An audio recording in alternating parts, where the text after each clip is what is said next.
ទៀតនេះបងប្អូនយើងនេះបើបានស្គាល់នេះពីរអ្នកគ្នាវានេះអាណាបាយមកចាមានហើយមករៀបអីរៀបណារៀបណាបាទអីបងនេះភូមិកណ្ដាលភូមិនេះបងភូមិណាភូមិអីខ្ញុំស្គាល់ភូមិទេខ្ញុំស្គាល់តែផ្ទះស្គាល់តែមានករណីចោលពីរអ្នកនៅឃុំទួលព្រិចស្រុកអង្គស្នូលខេត្តកណ្ដាលនេះបងជាការពីភូមិគាត់ចាប់បានពីរអ្នកហ្នឹងឃុំទួលព្រិចស្រុកអង្គស្នូលខេត្តកណ្ដាលបងជាការពីភូមិគាត់បានចាប់បានពីរអ្នក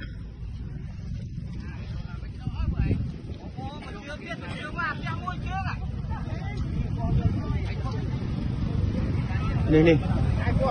ស្រុកគ្នានេះជនសង្ស័យបងជនសង្ស័យ